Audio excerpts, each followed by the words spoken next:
So with that, let me ask Alison to give us a little bit of scene setting to this session. Alison, I think, has been one of the real pioneers of this thinking through her work with practical action. So Alison, over to you. It's been quite interesting, though, that something that kind of got us all going yesterday and fed through a bit this morning to the plenary is this thing about, do we plan change or do we nurture change? And I was quite pleased that there was a bit of agitation around that, because I thought, well, that's really good, because that tees it up nicely for this session when we're talking about empowerment within market systems. So it won't surprise you to know that as an international NGO, Practical Action doesn't find it difficult to talk about empowerment. We did find it quite difficult to talk about market systems when we started on our journey, which was kind of around 2001, 2002. I mean, we were doing all the usual enterprise development stuff and so on. But whenever we did work on markets, I mean, I have some horror stories I could tell you of how we helped in markets and marketing. And we went on a really deep, exciting, at times traumatic journey to understand how an organisation like us could work in market system development and what our role should be. And quite early on, we started to understand our roles as potentially as a facilitator of change, but actually what change were we talking about and whose vision for change are we talking about. Over the last couple of days, we have heard quite a lot of mentions of things like our vision and our plans. And of course it's fine and possibly essential, it is essential for organisations to have that. But when you're talking about market systems, whose vision are you talking about? Whose plans are you talking about? And it was those kinds of questions that really led us to challenge ourselves more and more to think about how do we empower the actors within the market system? And what does that really involve? And is it just about making sure that, producers or the marginalised, they might be consumers depending on the market system, but that they're organised and, kind of well equipped to take part in market system work or value chain work? And so we did lots of exploring and understanding and developing kind of an approach and some tools. We were very inspired by others who were, working in a similar space. And we developed an approach called market system development, participatory market system development, with a really bad acronym. And it was never really meant to be a thing, a toolkit, a how-to, but we had a lot of demand from our own programs who had staff turnover and partners and other organisations who wanted us to really say, what exactly do you mean by this particular step? So it did become a thing. And then very recently, we asked Jim to have a look across because Christian Aid have joined us in that journey, and it's great to have John Chattleborough here. You might want to wave. He's currently with Oxfam, but was with Christian Aid at the time and was very much part of that journey. And so Christian Aid and Practical Action asked Jim to have a look at some of our work and try to kind of tease out what difference we think participation has made and what it means. And what does it mean to empower within market systems? What does that mean about relationship change and trust building and so on? So that's a brief kind of scene setting from our perspective. And I'm really pleased that it's not just going to be our perspective, but you're going to hear lots of perspectives from each other in the room about what this really means.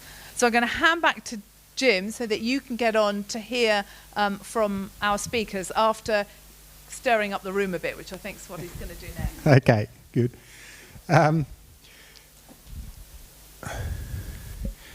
anybody know what that is? Even if it's written up there. That's an Australian possum. If you haven't already worked it out from my accent, I'm Australian. And we have this nice little expression in Australia called poking the possum. I mean, I'm very capable of poking a possum at the moment. It sort of means to stir things up a little bit. So given that we're in the afternoon lunch dip, what I'd like to ask tables to do is to come up with a controversial statement about participation and empowerment. Something that would get people a bit hot under the collar, irritate them a bit, stir them up a bit, get them doing what a possum does, which is go, but it's sort of, your statement needs to be a little bit based on evidence as well. Yeah? So I'm going to ask this table to come up with a controversial statement that's sort of in favour of participation empowerment issues. Yeah? But it still needs to be really controversial. I'd like this table to come up with a statement that is sort of against the participation empowerment story and rather controversial. And the next table can come up with one that's sort of in favour of, and critical of, and in favour of, and critical of. You want to join the other table? You don't want to work together as a pair? I reckon you might come up with the best one. Yeah? So take 5 minutes. I want each table to come up with a controversial statement about participation empowerment. Yep. A chance to also just share some of your views about what the language even means.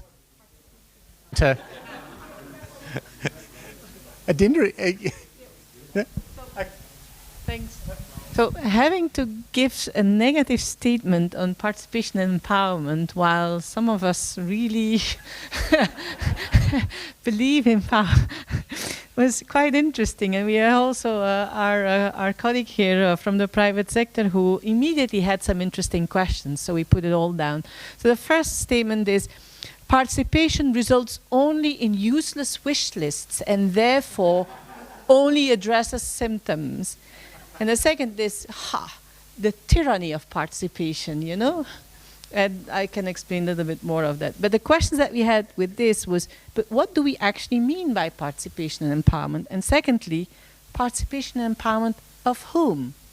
And why was also. Okay, our general consensus here was the only way to achieve sustainability is through participatory empowerment. The only way.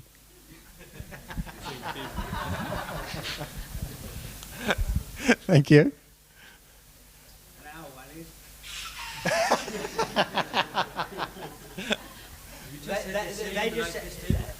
Word for word, you just said exactly what we said, so there's no point in saying it again.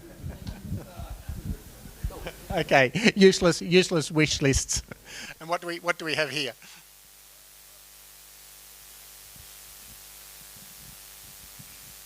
The consensus on our table was participation assumes that everybody has a voice. Simple. And could you explain us a little bit more what you meant by that?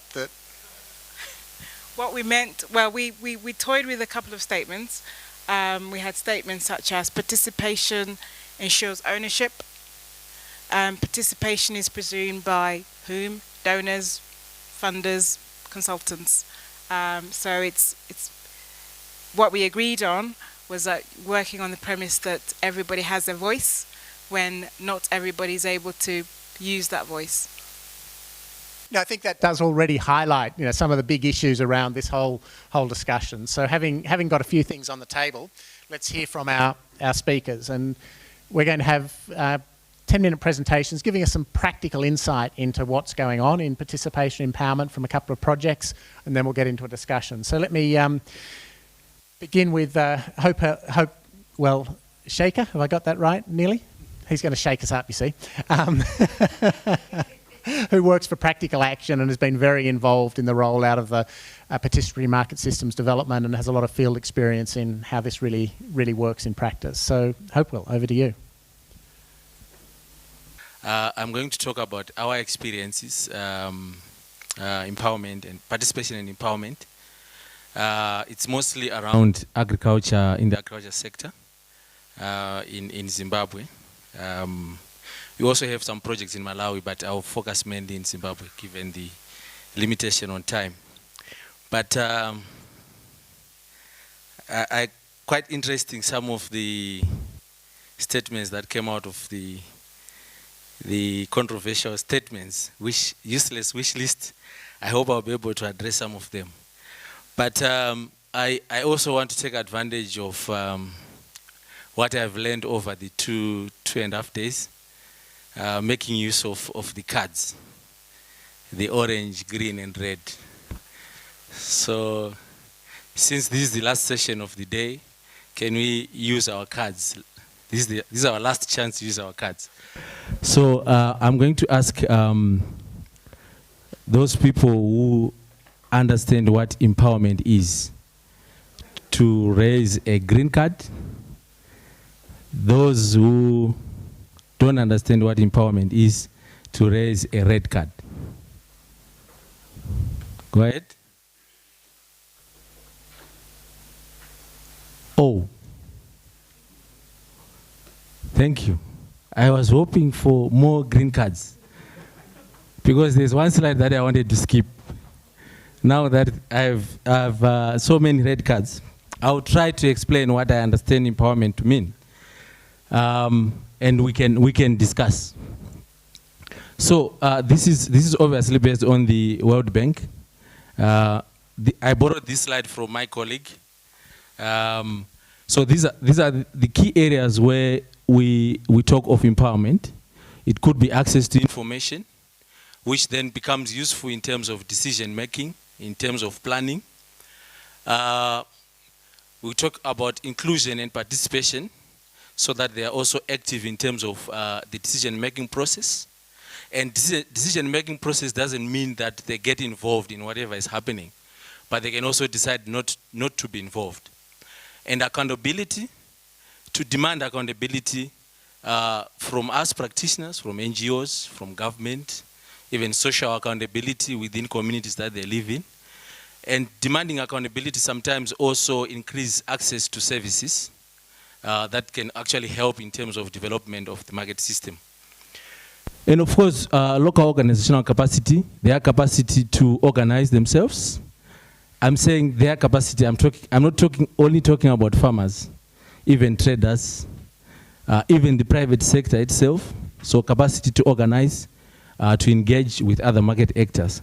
So that is my own definition. I resonate with the World Bank definition of empowerment. We can discuss that during the plenary. But what I'm going to talk about is how we have gone about the participation and empowerment in our projects. And I must also say that it has not only been successful, because of course we face challenges and failures here and there. But like we spoke about earlier, we said in most sessions we talk about the positives and rarely about the negatives. But one of the key tools that we use in our market system development approach is market mapping. And we've used this tool to help every market actor to understand the market system.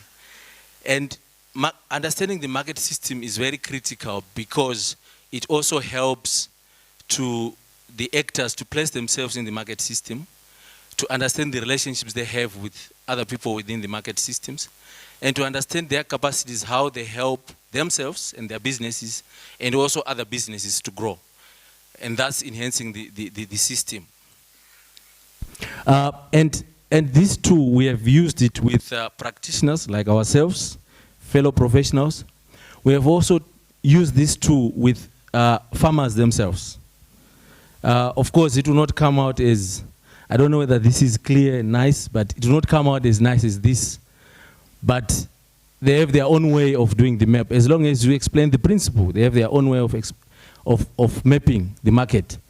And actually, in most cases, we get more valuable information about the market system from the sessions we have had with farmers than probably sessions we have had with, sorry if I have colleagues from private sector, with private sector. Because in most sessions, private sector tend to hold back information, but farmers, they give out a lot of information. So we've had so much value in terms of farmers' participation in this. And it also becomes an empowering process, because also it brings out new things that they didn't understand before, especially in terms of how they relate to other market actors.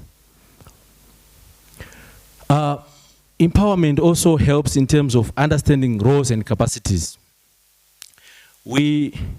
I'm sure one or two of the NGOs here, we have had projects where we try to work with farmers, well, to establish a processing plant, for example, an agro-processing plant, without looking at the capacities and probably defining the roles that the farmers in the market systems.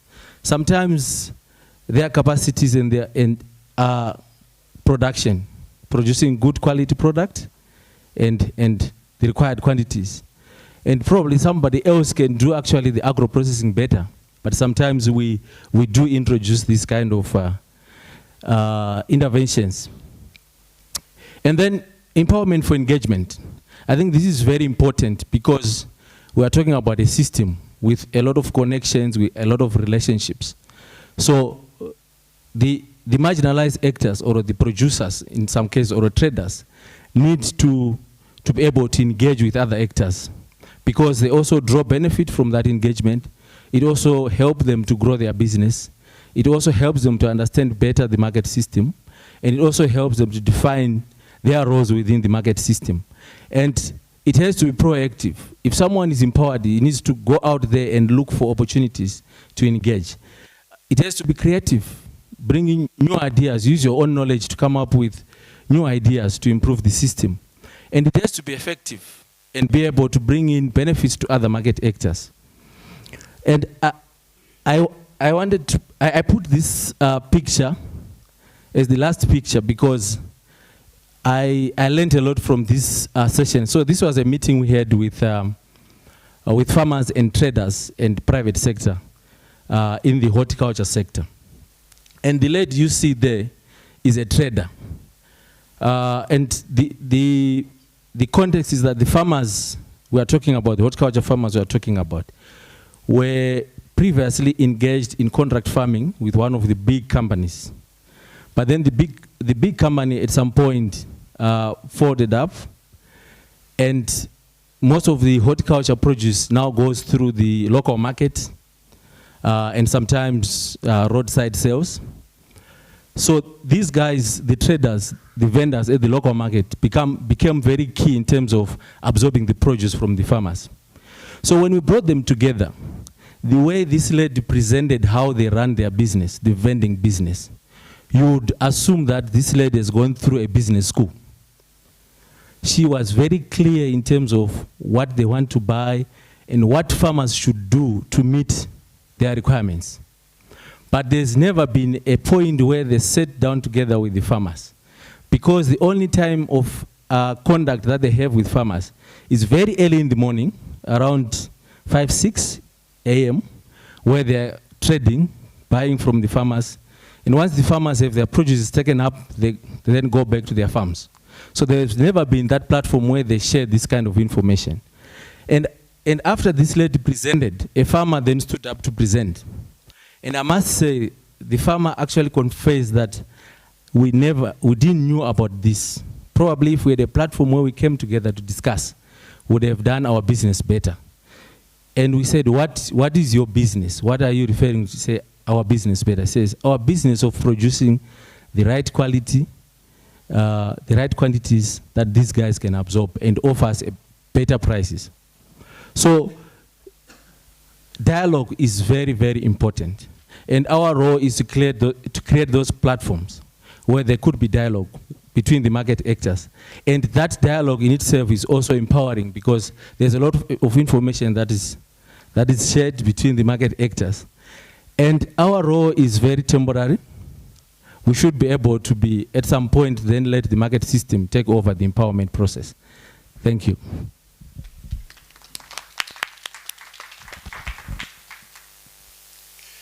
Subrata Kumar is working with Swiss Contact again, a lot of experience in this space from Bangladesh. So, Subrata, what's your story?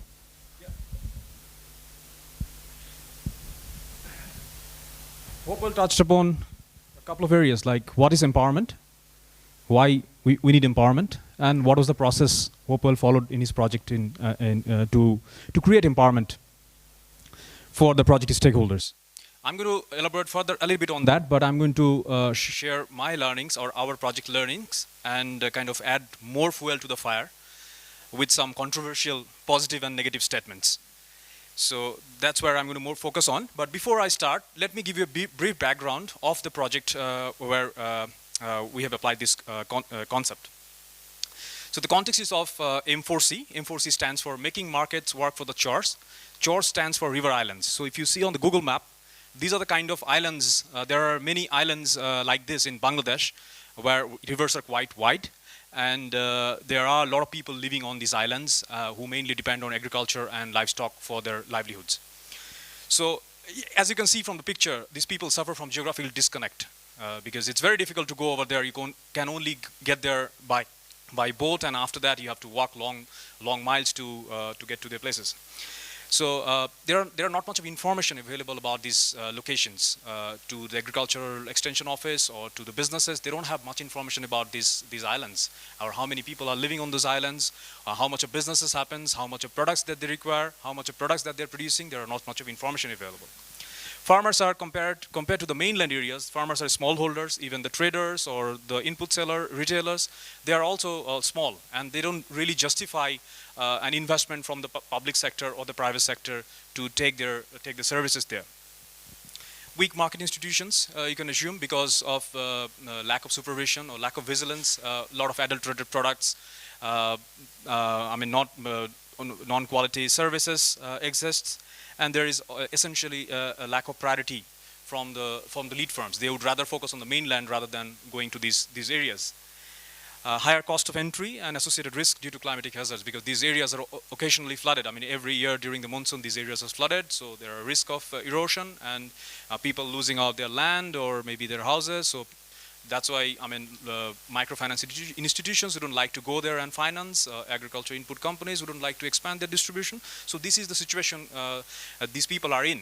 And I think that talks a lot about the relevance of empowerment or in participation for these people to really make the market system work.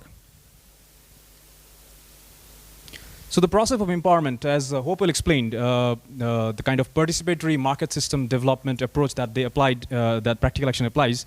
Basically, in this project, Swiss Contact and Practical Action works as in a consortium, and we applied this participatory market system development approach in terms of first is to assess the market. The participatory market system market assessment. You see one of the picture of one of the discussions taking place between the farmers and the retailers and the traders, and they are basically all together sitting and discussing about the market issues and the challenges that they're facing. So this helps to engage the stakeholders, the farmers and the traders and retailers, to understand what the problems that they're facing, and then how can they address it. So the solutions comes from them. We facilitate the discussions and try to come up with solutions. Then after this step, we basically formed and built capacity of producer groups. So there were around 400 odd producer groups formed, and their capacity was built on particular areas like what are the products that they should, crops that they should cultivate, what are the products that they need, where should they sell, how should they sell, things like that, but more of production planning and marketing planning. So this was kind of supported by the NGOs that we work with. And then facilitate interaction with the market actors. So when you have a group, obviously you have collective demand and collective supply, and then that makes more sense for the retailer or the trader. So then you facilitate interaction with the trader that, okay, this group can supply this much of chili or this much of maize. So that's how we facilitate interaction with the market actors. And then we also put a lot of emphasis on local service provisions. So as opposed to working with lead farms and kind of providing solutions, working on solutions which are nationwide, we work on pretty much on geographical areas, like what are the particular problem of that area and who can from that area can solve that problem. So working with maybe an irrigation service provider, or maybe a local trader, or maybe a local maize shelling service provider, working with them to come up with solutions. And also build the capacity of these intermediaries so that the lead farms sees them as a potential investment destination. what are the results and lessons learned? So obviously, I mean, when we compare, we apply this participatory market system development approach or the working with the groups in certain areas. And in certain areas, we didn't apply this. We applied the conventional M4P work, like we went through a subsector assessment and we worked with the lead firms and service providers and executed the interventions over there. So when we compare these two locations, what we see is that better linkages and interaction, where we had these groups, where we basically worked in a more participatory way, engaged the stakeholders. There we have seen the better linkages and interaction between the producer and the market actors, and which has led to enhanced relationship and trust. Collective purchase and supply, because of that, people have been able to better negotiate, because small farmers, when they have small volumes, they are not able to negotiate better, but when they have collective volume, they can better negotiate.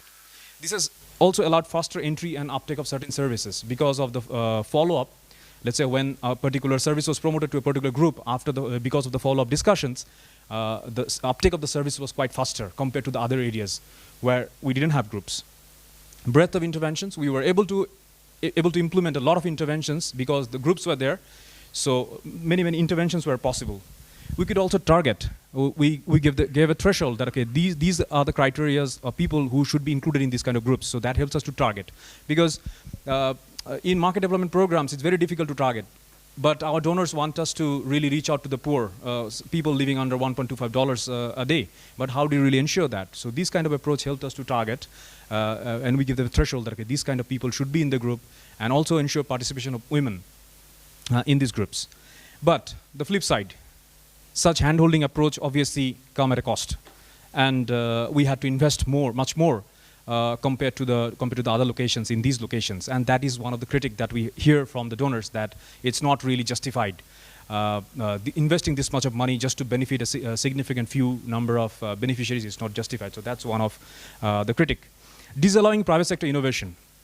Let's say for smallholder farmers, they need maybe smaller pack of seeds, or maybe a differentiated service, or maybe a different kind of distribution. But when you try to kind of work with groups and kind of try to build collective volumes of demand and supply, then you are actually killing private sector innovation.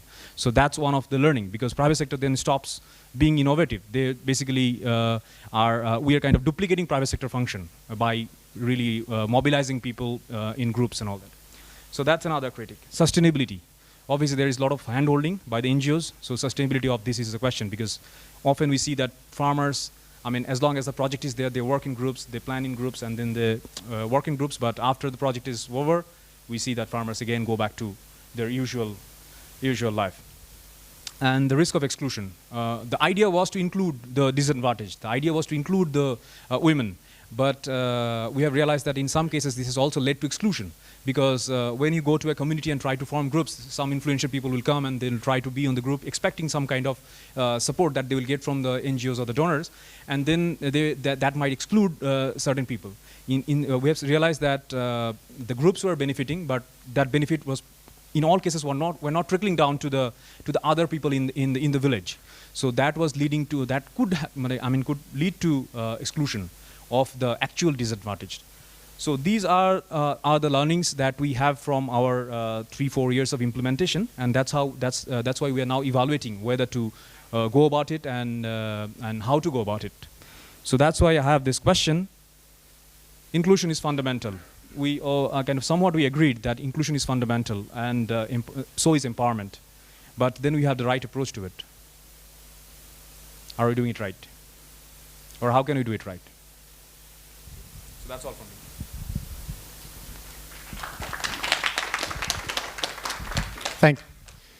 Thank you, Kamal. And I think it's very interesting to hear from you from the Swiss contact stage, where I think you're sort of involved in a range of projects that really span across more or less participatory approaches. So your experience there is really, really valuable. To get us going into a little bit of post-presentation discussion, I'd like to ask Ali Habib Onofane to just give us a few quick reflections on what he's heard so far. We're sort of jumping to another part of the world. Al-Habib is from Nigeria, and also very experienced in market development processes. So what have you been hearing, Al-Habib? Thank you. Thank you very much. First of all, just before I talk about what I got from the presentation. What I thought was important is for you to for me to show you or tell you what my what the reason is that I'm sitting out here. I was sitting gently in Port Harcourt in Nigeria, in the south of Nigeria, when I got a phone call from a guy in PwC. He has heard what I'd done in 2 of my value chains in the Niger Delta. And basically, I joined a project, a MADE project, if you're familiar with Nigeria and Nigerians' DFID project. I joined DFID project, this MADE project, in the 2nd year of implementation. They had gone through some pilots that really got a mixed bag of results. So I needed to make sure that I get things going and get it going quickly.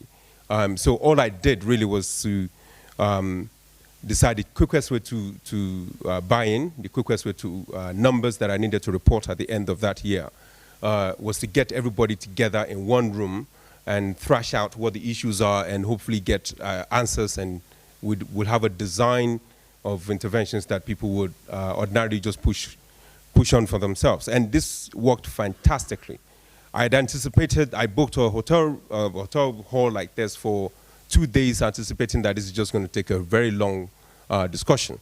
But what was done before this was a really good analysis.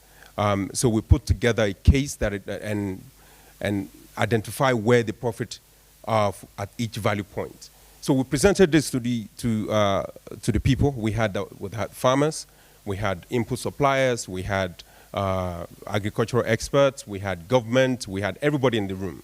And I was expecting to spend 2 days in this location.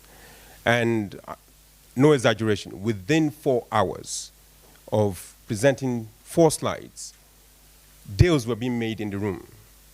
The model was bought in by the private sector. The private sector actually they began to drive the process. And all with it was just to show the stats, show where the money is, and things began to happen. And very quickly, we got to good numbers in terms of outreach, in terms of income, in terms of volume of business generated in this value chain.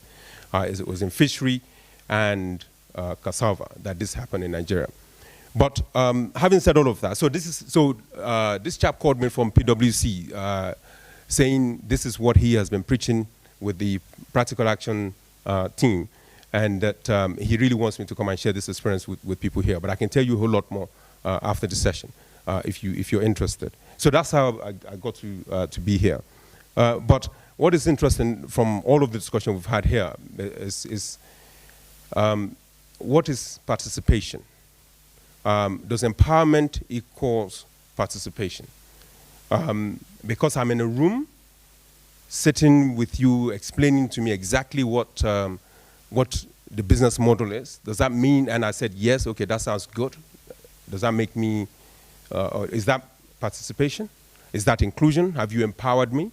Now what I've got, unfortunately, you'll forgive me, I've only got the positive points from here. My colleague had explained what the problems are, but I'm excited by this approach, and I think I want to push it forward at every opportunity I get. Now, value chain mapping done by all actors. Now, you can do the mapping, so the understanding of the value chain that you're getting in is very important for everybody in the value chain. Because the reason we're in value chain development is because there's lack of coordination. So if you have more access to good information, you then have a lot more participation, and people demand their rights. The other thing I got out of this is that it creates a platform for feedback. So I'm a supplier to you, you buy from me, the sort of quality I need to get, the quantity I need to get, the timing of my business, and all of that stuff. Yes. So yeah, now I'll just run down the list. I've just seen that I have 1 minute left. Now, better negotiation between value chain actors. That's the other thing I got out of this. And it can actually be systemic. If the idea is to change what happens within the value chain, if that's what we call systemic, and if it is dealing with the problems within the value chain, then we have moved this on. Then we have done a systemic change because the coordination has improved, the information has improved, and potentially business deals within this value chain would have increased. Now, what I would like is, what would be really nice is to just get an idea of what you guys got from the two presentations and from the scene that Alison said earlier. So, can anybody just give me an idea of what you've taken away from this? Is this an ideology that you think is just another fancy thing, as Alison called it? Or is it something that's really useful? Is it something it's not different from what you have already done or what you've been doing? It'd be good to just get your responses to that. Has anybody actually done this before? Do you want to share with us?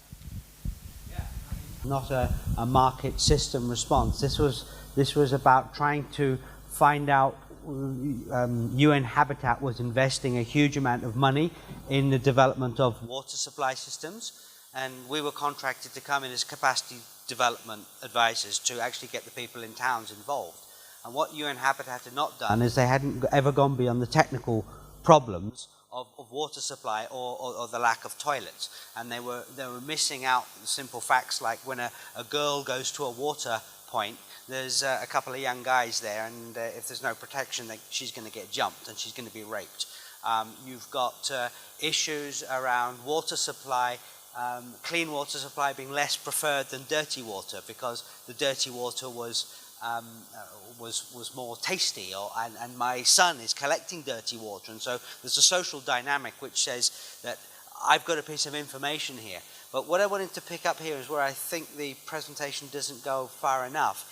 It's not just about talking to people. It's not about just finding out from people what they know.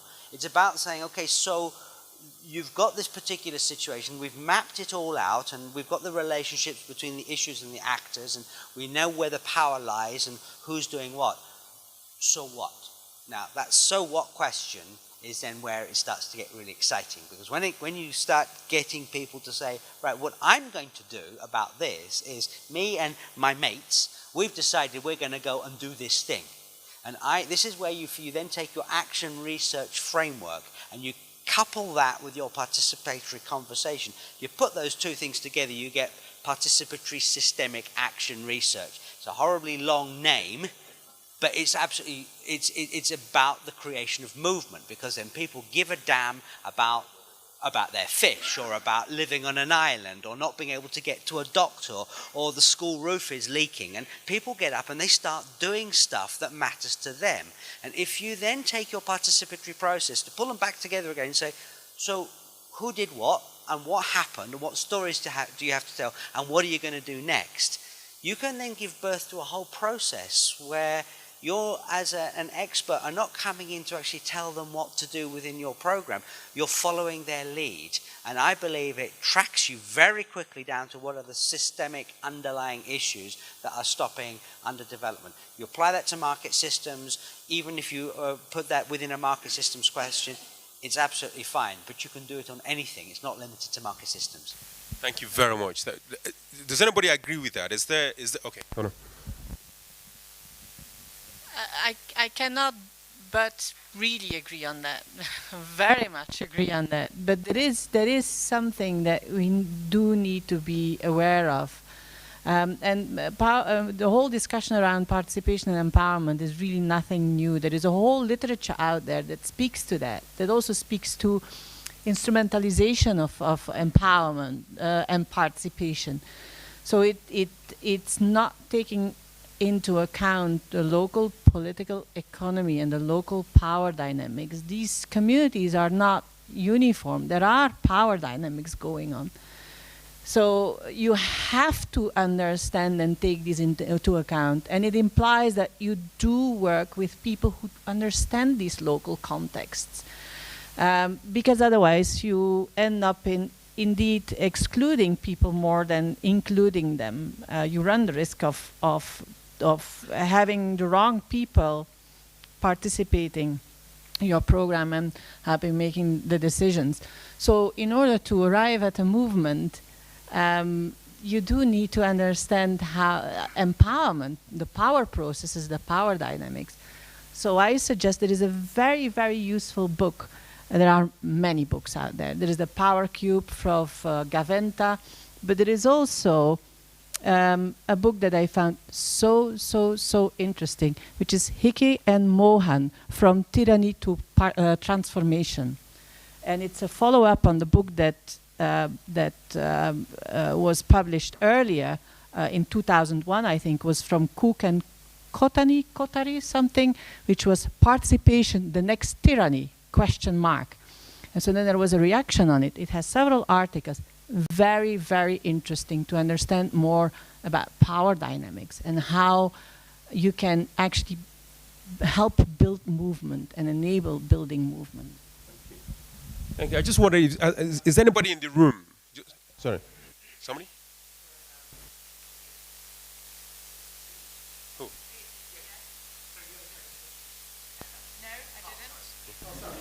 No, I just wonder, has anybody done anything that seemed very close to this, but you didn't call it participation or empowerment? Is anybody in the room, in your project, or in any specific intervention that you've gathered people and you've achieved a particular result, or maybe you didn't actually achieve the result? Is anybody here that's done anything close to this?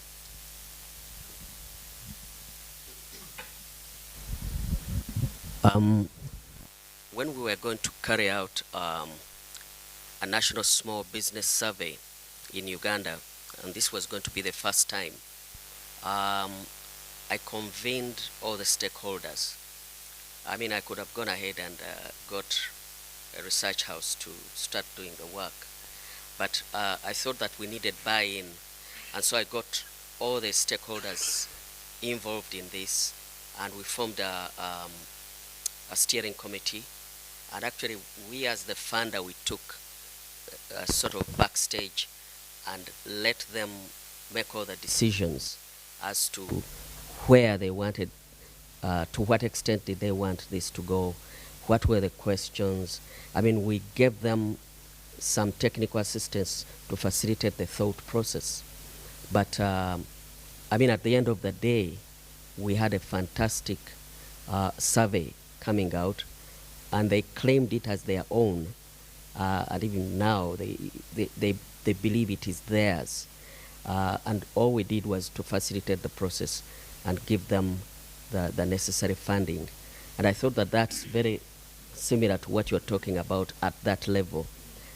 However, I have a question as to, do you always really, are you able always to have participation and empowerment? I mean, I run an access to finance program, but I've never involved any of those people that we are working to provide access to finance for, because I work with partners. I don't work with those people. And surely you can actually achieve without involving the end person as well. I think that's a fantastic question. Is anybody here want to answer it?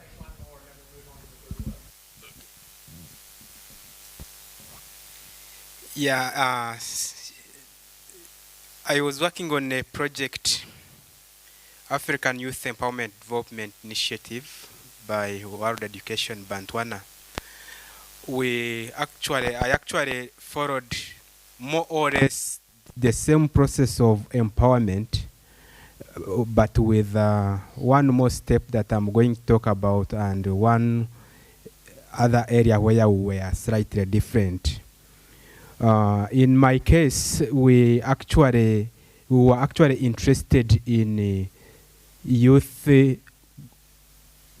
groups which were existing, so we did not go through the formation of the producer groups.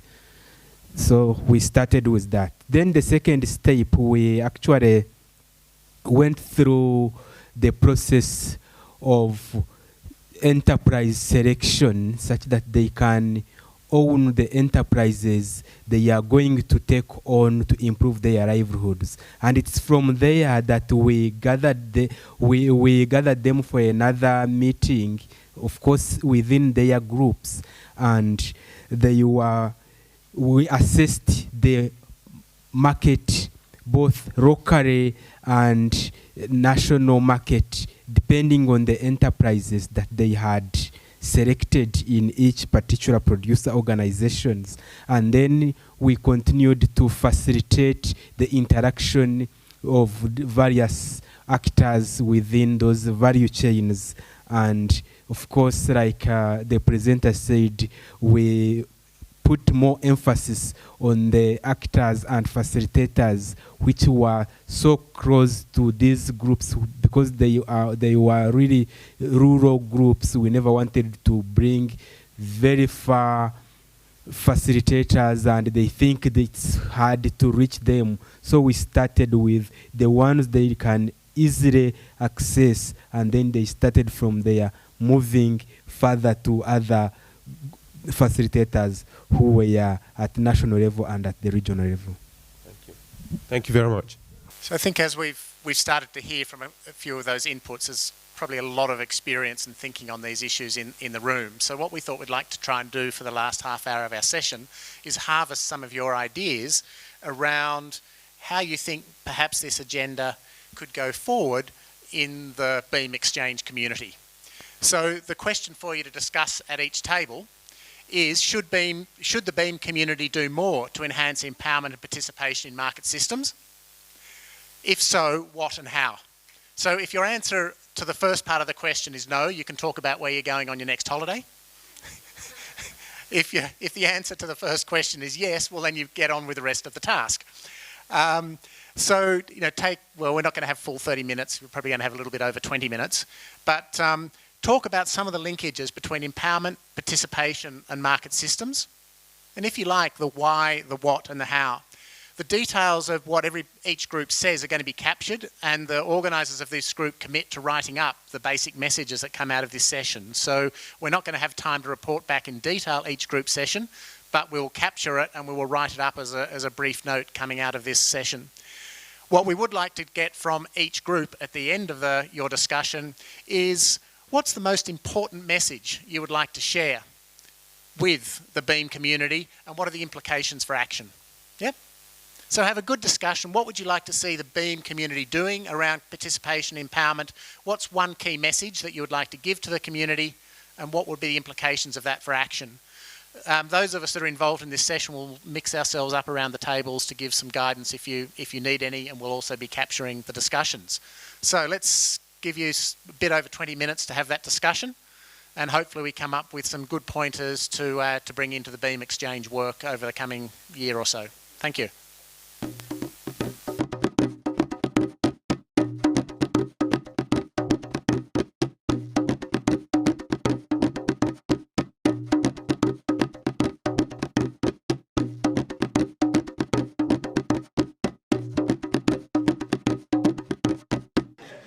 So the first reason is that empowerment can improve the functioning of the market. So we heard examples in one of the presentations about how it can lead to improved market linkages, how it can lead to autonomous action, farmers developing relationships with other market actors and what have you. The second reason is it can improve resilience and sustainability of market change. So the last couple of days we've had some discussions about the displacement effect, how when a market opportunity starts getting developed, the marginalised people or the enterprises that you were targeting in that opportunity get displaced by more powerful actors. So a classic example is women getting pushed out of an opportunity once it starts becoming more lucrative. But it could equally happen, and there was an example from Nigeria, where small enterprises that were the target started to get pushed out by bigger companies once they saw that there was a market opportunity there. But if those groups, if those women and what have you are perhaps in collective action groups, if they're a bit more empowered, then perhaps they can resist that change, and they can be resilient to that sort of complexity. And the last reason is, from an NGO's perspective, the social impact. So the opportunities that markets present through empowerment to actually promote gender equality, for example. So if women, for instance, are more empowered within the market, if they're taking leadership roles, for instance, that can then have a knock-on impact on actually promoting more general gender equality, which is a potential outcome of a market systems program that perhaps should be promoted a bit more. Thank you very Great, much. thank you. Who wants to go next? You do it in an Australian accent so that you can understand, mate. But What's the matter with an Australian accent? well, it's everything the matter with an Australian accent, mate. So anyway, what we want to be doing, we want to be doing harnessing movement. I'm going to go back to my Queen's English. It's a much superior dialect. Is this your message or a participatory response from the group? No, it's my message. I'm a dictator. So we've got a research proposal for you. We think that Beam could consider a research initiative where you get, and we've laid some steps down here. One, you need to go and get some money from a research funder. Second, you can then frame an innovation systems research across your member programs. And that research should focus on power, participation. And the research question we would ask you to go for is, how can we harness self-driven dynamics in market systems that propel change and movement? You've got a laboratory around this room. We've all got our own programs. There's a huge amount of space, but we can't do that space. We can't do that research on our own because our donor funding will not allow us to do all of that. So if Beam could do that, we can be the laboratory and you could drive the research. The other thing here, that the tagline is empowering people to be their own change.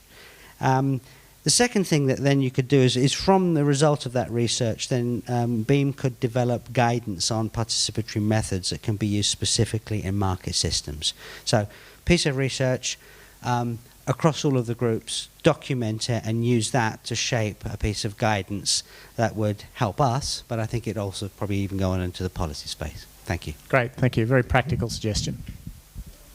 Yes, there is a lot that can be done, but there's a few questions and balls we raised also on it in terms of what is the gap in the current literature or the current knowledge base that needs to be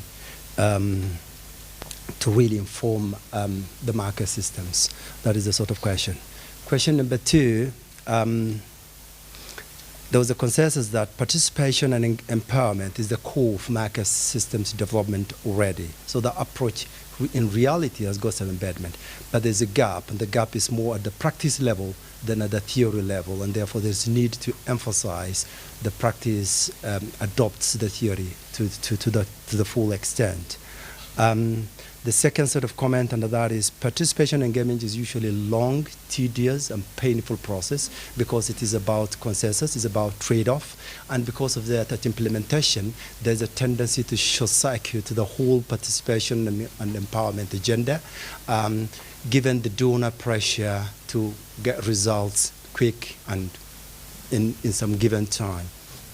So it's about looking at the bigger aid architecture and how you can be able to enhance the participation and therefore yield better results and ownership and sustainability. The key message is participation and empowerment has always been and should be a key facet of market systems approach. It should not be treated as a side show. It should be embedded and fully made to be part of the market systems. And this is because all the actors of the market have one or the other interests, vested interests, to participate in this market. Thank you very much. Beam, practice what you preach and make sure you engage all key stakeholders or market players, including private sector actors and farmers and processors and traders in all your initiatives, including conferences, including tool development, including research. So it's a clear message if we are going to take a more participatory or empowering approach, then we need to practice what we preach and actually make sure that also even in conferences like these, we involve the different key players in order to be able to talk about a community. Okay. We mainly talked about then the how question in terms of how can we make sure that Beam actors or Beam community or Beam how do you call it, members apply more participatory and empowering approaches.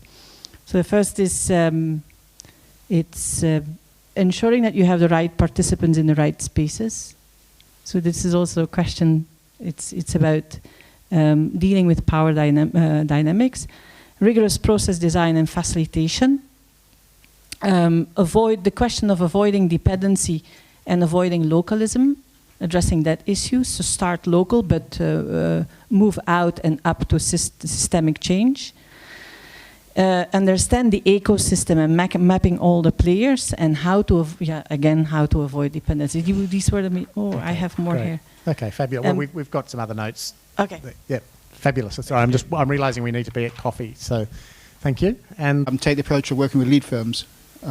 So we thought it very important to understand the business case for participatory development, both for us as development organizations, so we can present that to donors, but very importantly for the companies themselves.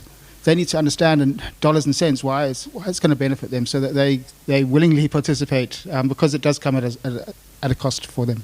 Thank you. Great. Okay, so it's a nice point to finish on the business case. Can I just do a little experiment here and ask how many people in the room might be interested in sort of helping with a bit of a crowdsourced way of writing this up? So what I can offer is that the organising group will do a draft and then we'll circulate it to anybody who's interested.